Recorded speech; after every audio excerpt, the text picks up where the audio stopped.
everyone. I'm Kathleen, and today Larry Evans and I are here with Allison Powell. Hi, Allison. Hi. Hi, Allison. Thanks for having me. Yeah. Oh, it's so nice to see you. We're so excited. Thank you for doing this. Of course. I usually start by remembering how long I've known the person we're interviewing, and sometimes it's not for very long, but I think you were like 9 when you took the class. I was gonna say 9 or 10, like okay. 18 years, 19 years. Wow. Wow. That's more than half my life, Kathleen. Yes. Yeah. And I remember distinctly, Allison took this class and we put them in groups and they had to like come up with a play or something. And Allison says, "Oh, I wrote a play, I'll bring it in." And so the next day she brings in the play and I'm thinking, well, that's good, but I hope like everybody's okay with it. And, you know, she's probably going to cast herself as the lead and, you know, who is this girl? And she gave all the great parts to everyone else. And she took the smallest part. I cried about it. I thought, this is the most amazing person in the world. And she's 9 years old. So I knew we would be fast friends. I have to tell you, I don't remember when you shared this story at some point, but I have no memory of this at all.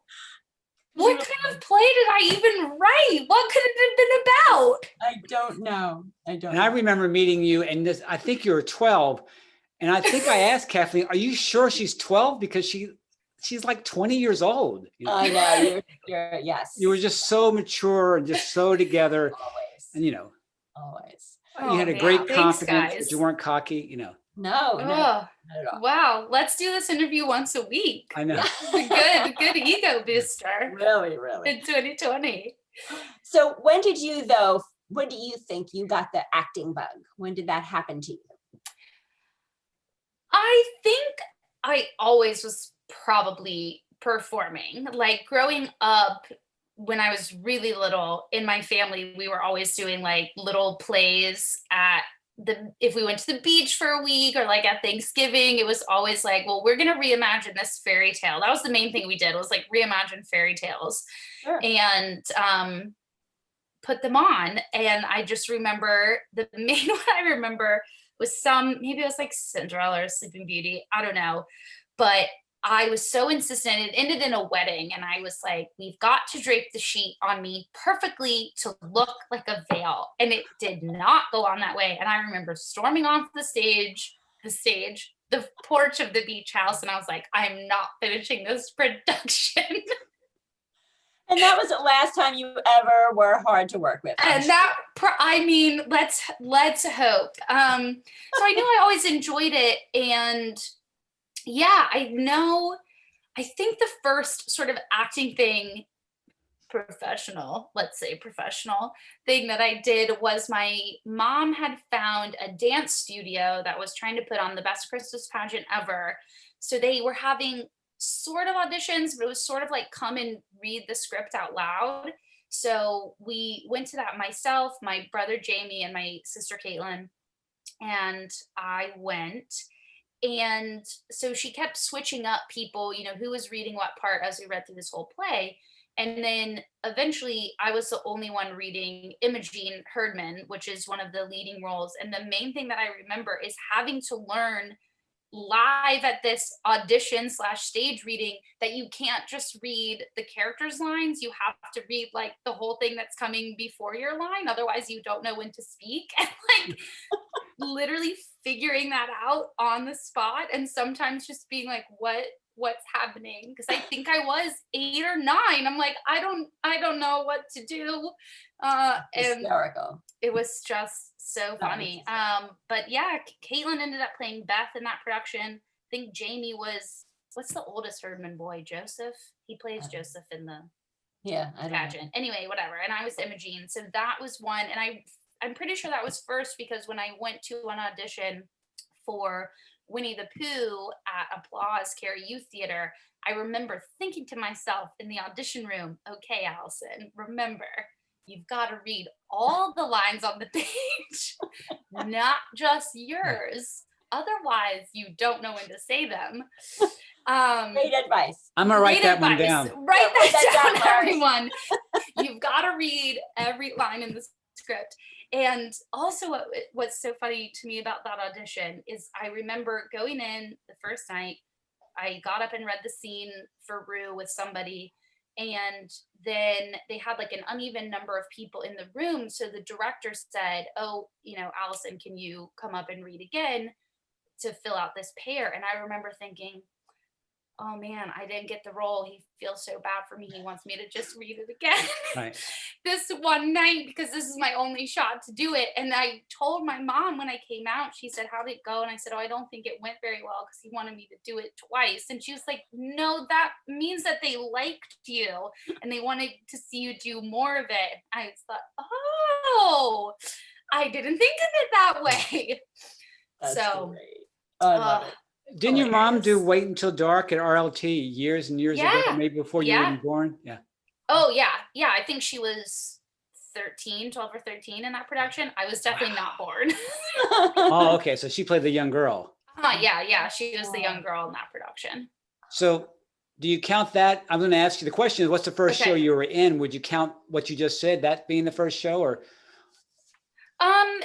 Yeah, I probably count the Best Christmas Pageant ever at this dance studio as the first show. Because even though it was just at a dance studio, I mean, we still had to memorize all the lines. We had costumes, we did the whole thing. But then I did Winnie the Pooh, I think was next. And then after that is when I did Christmas Pageant at RLT. Together. So together with Kathleen, of course, that's when we became best friends. Actually, it's not. We didn't carpool much during that production, did we? Because I think I was carpooling with like some of the other kids. Mm-hmm. Yeah. Yeah, that wasn't until Jack and the Beanstalk that we became besties. So did you have a mentor? Obviously. And now she's going to cry because it was you, of course. Because I mean, and I don't think I ever thought about it consciously. And I don't know if you did, I won't speak for you, but I would go from, a Monday night or a Monday afternoon drama class in Apex with you. Then we would usually drive to RLT together for rehearsal for whatever show. I mean, we did this for years. Yeah. And then Tuesday, I would probably be TAing the drama class in Apex for the 5 to 7-year-olds and then driving to RLT. And then eventually, as years went on, there was the Wednesday class, or maybe it met Monday and Wednesday. So like 3 days a week, I'm spending like 8 hours with you. Maybe not 8, 6 hours. I don't know. Because then you'd also drive me home or partway home and my parents would pick me up. So right. we just had so many great conversations and about everything, all kinds of things. Mm-hmm. Yeah, I know. So did I ever give you great advice? Did you give you great advice? Did my mentor ever give me great advice? I was thinking about it, and especially, with everybody posting so many wonderful things on your Facebook this summer, I don't think you ever sat me down. I don't know that you've ever sat anyone down and been like, this is the way to be.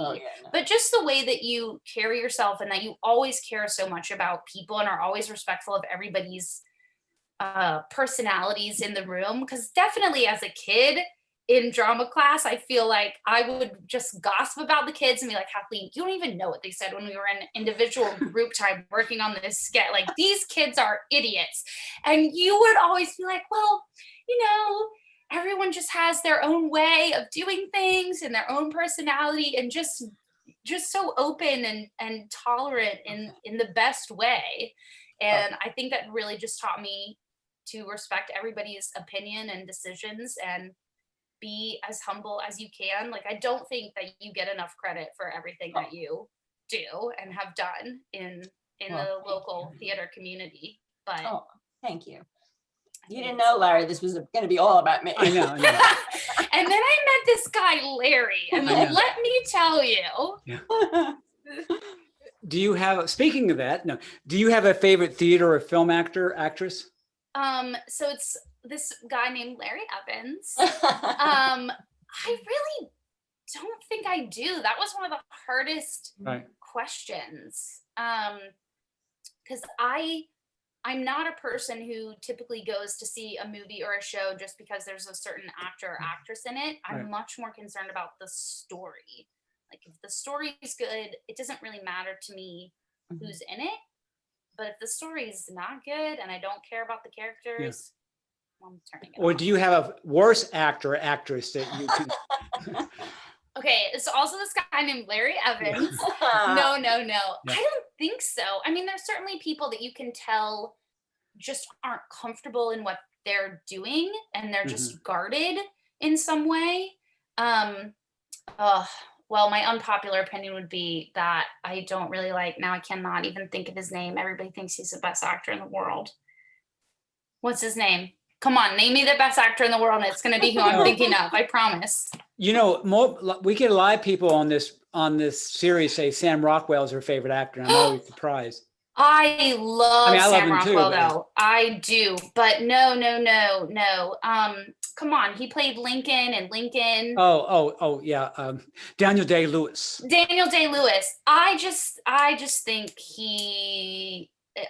I just don't buy any of his performances, which is weird because so many people love them, and I just think they don't ever seem to really reach his soul. He inhabits them physically Right. very well and does, I think, a really clean job of performances. But I think about like Olivia Colman in The Favorite. Like Right. there are scenes in that where you can just tell she is not hiding anything and she's Right. not holding anything back. She's so vulnerable.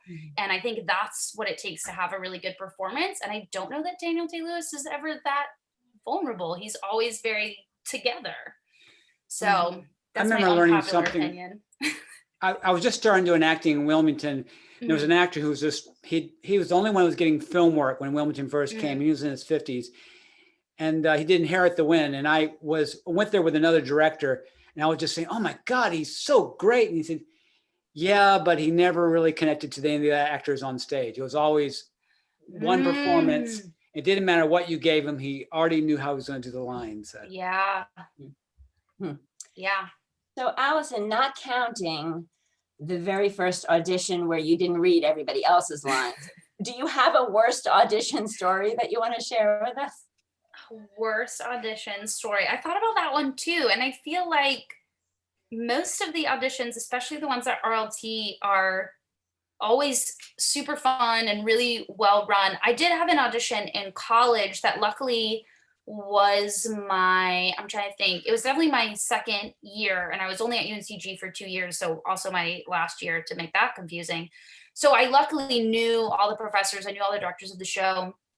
I think it was my last semester audition, and I had totally lost my voice. I was doing Fantastic Mr. Fox, the kids show, and it was the fall, and I got sick, and I just remember sitting down to do my monologue in front of like the panel of the 3 directors or whatever, and trying to say, just, my name is Allison Powell, and I'm doing this piece from whatever.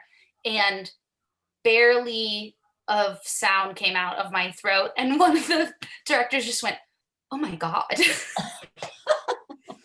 And I did the whole thing. Like I did the best I could. I just talked whatever I could. And I remember just coming out of that room and just bursting into tears, not because I thought that I did a bad job, but it just was was so frustrating and so hard to have any sort of dramatic emotion or intention when all you're thinking is like, I literally cannot even talk.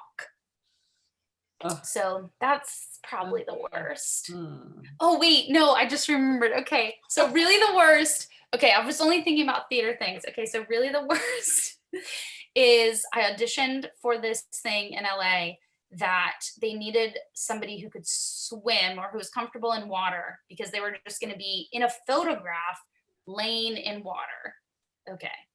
So, but of course they're like, everyone has to wear a bikini. I don't own a bikini. I've never swum in a bikini. I've never worn a bikini in my life, but that's what they said. And I'm very much a rule follower. So I was like, okay, guess I'm doing this. So I borrowed a bikini from my roommate and I went down there, and what they said is you have to dive into this pool and then swim to the other side. Oh no. Oh no. I've never worn a bikini in my life. I've never worn this bikini in my life. I dove in the water. It did not come all the way off of my body, but it came very much off of the areas it was on. And I was just stayed underwater, like pulled everything back into place, swam to the steps, got out, thanked everybody and left. I was like, number one, I'm never getting that job. Number two, I hope they delete the footage from the underwater cameraman. Number three, I started calling everyone I knew because I was hysterical over it. Like it was the funniest thing because you had to laugh. Like it's so ridiculous. Right. So I was calling, just going, you will never believe the audition I just had. So that might also be up there on the worst. That's hysterical. Do you have a favorite show you've been in? It can be a film as well. Favorite play? My favorite play I've been in was The Prime of Miss Jean Brodie at RLT. I remember that. That was so much fun. I would just finish a performance of that and not be able to sleep for like 2 hours. Right. I would just come home and just be like so high on adrenaline. So that was super fun. Yeah, I mean, I like working on all kinds of film projects in LA, but I think those are so different because it's, I'm just realizing now it's kind of like you have the dressing room mentality of just very random open conversations, but you get that like 12 hours at a time interspersed with some acting. So all of those are fun. Can you tell us how you went from being in North Carolina to go to LA? Like what was the idea you had when you went there? And I know your path has been amazing. How did that happen? I always wanted to move to LA, apparently ever since I was very young. I've been telling people this was my plan. But I always wanted to act in film. I loved film acting. And so that's what I moved out to LA to pursue, because Wilmington had shut down. Atlanta hadn't fully started up yet. So it was just kind of the place to be. And I love it out there. I love the community I found out there and the friends I have out there. But it's super tough, as everyone says, acting out there. And done some plays, done some films. But what I started to do was realize people are not seeing me the way that I see myself and the roles that I want to play. So I started just producing some of my own work, started with really short little films, got a little bit longer, started getting hired to produce other people's projects. And that's when I discovered producing really, and really fell in love with it because you're the boss and you get to decide what projects you want to work on and what projects you don't want to work on. And what I tell a lot of people, especially because I know so many actors out there, and they say, well, maybe I want to make my own stuff, maybe I don't. So you've got to do it. It's the most confidence boosting career move you can make because you get out of this hamster wheel of LA, like, please like me, everybody like me, in this desperation mindset of like, there's only so many roles and why don't I have an audition and why aren't people calling me in, to going, you know what? I'm going to write this for myself and I'm going to make it for myself and I'm going to do it. And nobody can ever take that away from you. And I just love that feeling. So I haven't completely stopped acting, but I've definitely started to get much more involved on the other side of the camera and have been able to make a living doing that, which is really awesome because then I get to just think about stories and film for my work and not have to, you know, be a waitress or work in insurance or something else totally random. I get to be totally immersed in what I love, which is pretty awesome. I also learned if you write your own lines, you learn them pretty quickly. You totally do. You totally do. It's great too. And also what's fun about writing dialogue as an actor is sometimes I'll go, but what's the most fun thing the next person could say? Like you could almost like improv the scene in your head with yourself. It's so much fun. It is fun. Well, I was so impressed with Banging Laney and how amazing just not only watching it, but just knowing how much control you had over that whole thing just really amazed me. And I thought I was tired thinking about it. But yeah, it was just incredible. Thank you. Yeah, I was tired making it, but I had a lot of people, you know, helping me. And then I always tell people, I just felt so lucky every day and so happy to be working on it. And people would say, you know, aren't you tired? Aren't you this? I say, yeah, I'm tired, but I'm literally living the dream that I've had since I was a child. So if I'm going to sit here and complain about it, I don't deserve to be doing this then. Like, I have to be grateful for this every day, even if I'm on like my 7th cup of tea and it's only 2:00 in the afternoon, but oh well, like here we are. There's nothing to complain about. It was hard, but it was so much fun. I'm so glad. That's great. Yeah. So I didn't mean to interrupt, Larry, but I needed to get that whole other Yeah, that's side. fine. Oh, okay. Oh, is there a role you've always wanted to play? I thought I already. Oh, no. I would really love to play the narrator in Joseph and the Amazing Technicolor Dreamcoat. I love that musical. I listen to that a lot when I run because it's so peppy and fun and a great distraction. Right. I would love to play that part. That would just be so much fun. Oh, that's so cool. That's so cool.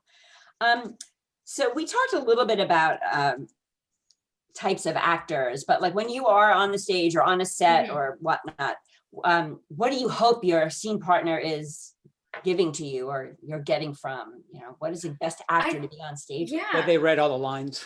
Yeah, hopefully they read all the lines. Hopefully they don't say line. Oh, never mind. Yeah, right. Oh, crap. Yes, that happened. Which has 100% happened to me, as Kathleen knows, in a class. And that was great because I was like, great, I cannot do anything now. Can't save this scene. I think you really hit the nail on the head, Larry. Somebody that's totally engaged, that's listening to you, especially on stage when if they go up on a line or you go up on a line, then you get in this rhythm of like, well, we're gonna fix it. We're gonna fix it somehow. And sometimes you have people that just don't, and they don't notice that something has changed. And I don't much care for that. So anybody that's just really in the moment and really giving you something so that you have something to work off of is the best. You haven't had the chance where, I don't know if it's happened to me, where they drop the line, you go off stage, say, hey, Larry, you dropped the line. It's like, yeah, I guess I did. You don't want to tell them, no, you actually dropped the line, but. Oh, I see what you're saying. I see Yeah. what you're saying. I'm not sure. That sounds like it's probably happened to me. Right. I don't know. But I know what you're talking about. Well, They you just know, know we've something all, went wrong. They know something went wrong, but they can't figure it out. right. Yeah. And Kathleen always says, you're great about saving when someone drops the line. It's like, don't scare me like that. Cause I feel like the pressure if it happens again. I don't think Mhm. I don't think we've ever had to save a scene that we were both in. Right. We're too professional for that, Right. Larry. There you go. We read all the lines on the page. I know. Or we wrote them too. or that. We all have great moments on stage. You've had them on film. Can you tell us one of those great moments? I was thinking about it, and it's sort of tied into my answer from the other question, which is when I was doing Our Town at RLT in the soda shop scene, which if people haven't seen the show is basically a proposal scene. And it's just 2 people on stage from what I remember. And I was acting against this man named Steve Hurd, and he was always very in the scene. We had great chemistry. We had a great time working together. But this one night, he was, sort of trying to ask me to marry him. And I do the line, which isn't really like, of course I'll marry you, but that's the gist of the moment. And the minute I said my line, his pupils dilated like to the max. And I have never seen that. And we got off stage and what I said is I was so impressed. I'm like, you were so in the moment that your pupils reacted to the news that we were going to get married. And it threw me out of the scene because it was just so incredible that he was so dialed into wanting that answer from me that when he got it, like that's one of the most amazing things I remember of being on stage with someone. Great. It's just Wow. like, whoa, So cool. like the pupil acting was amazing. But then just always having fun with people, I can't pick. I'm sure there's a million moments that I could think about, but that's the one that came to top of mind. Great. I don't like seeing my reflection in their eyes. It's like, okay, now you're throwing me off. Oh, yeah. Usually it happens that's during true. rehearsals. Yeah. So besides the fact that the kid said, line, no, never mind. Besides that, what is the funniest thing that ever went wrong on the stage? I think one of the funniest is the fire alarm going off during Reluctant Dragon, Oh, yeah. because there was no fire.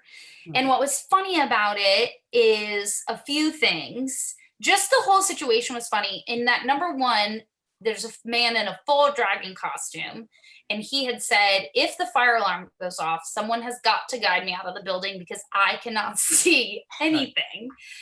And number two, well, there's several numbers. Number two, when the fire alarm went off, I was on stage up in the catwalk and I didn't realize what was going on.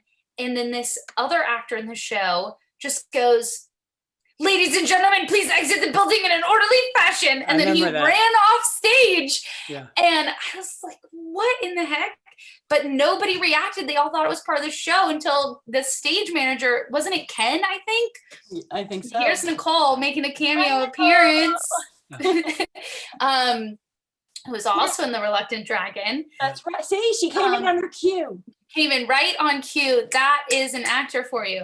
I know. He opened the window of the booth and leaned out and just said, that is the fire alarm and y'all got to get out of the building. That's right. That's right.